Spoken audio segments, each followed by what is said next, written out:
ഒരു പ്രധാന വേഷത്തിലെത്തിയ പൊയ്യാമൊഴി എന്ന് പറഞ്ഞ ചിത്രം കാൻ ഫിലിം ഫെസ്റ്റിവലിൽ ഫിലിം മാർക്കറ്റിൽ സ്ക്രീനിങ് ചെയ്യുന്നുണ്ട്. അപ്പോൾ മലയാളത്തിൽ നിന്ന് അങ്ങനെ ഒരു സിനിമ മലയാളത്തിന്റെ റെപ്രസെന്റേഷൻ ആയിട്ട് കാനിലൊക്കെ അവതരിപ്പിക്കുന്ന അതിൽ പ്രധാന വേഷം ചെയ്യുന്ന അതിന്റെ പോസ്റ്ററുകളൊക്കെ കണ്ടിരുന്നു. ഒരു നമുക്ക് എന്താ പറയുക, ഒരു പ്രോമിസിംഗ് ആയിട്ടുള്ള പടമായിരിക്കും എന്നുള്ളൊരു തോന്നൽ വരുന്നുണ്ട്.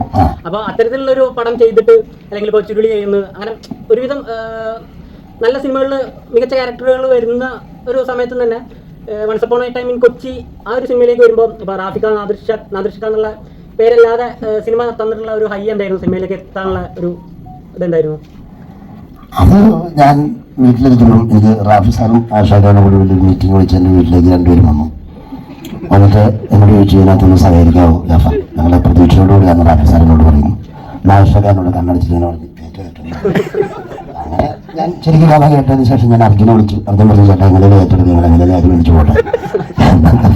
ഒരു ഫോൺ വിളിച്ചു, ഞാൻ ഇവിടെ കൊണ്ടുവരാം, ഞാൻ നാളെ വന്നിട്ട് ഒരു സാധനം കൊണ്ടു എൻ്റെ പടത്തിൽ ചെയ്തേച്ച് പോകണമെന്ന് പറഞ്ഞ് ഞാൻ വന്ന് ചെയ്തേച്ച് പോയ സംഭവമായത്. എനിക്ക് തൃപ്തരാണ്. നല്ലൊരു വേഷം എനിക്ക് തന്നേക്കുന്നത്.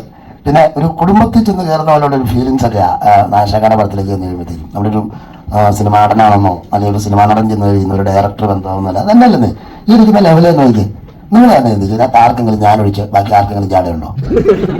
ഇല്ലല്ലോ.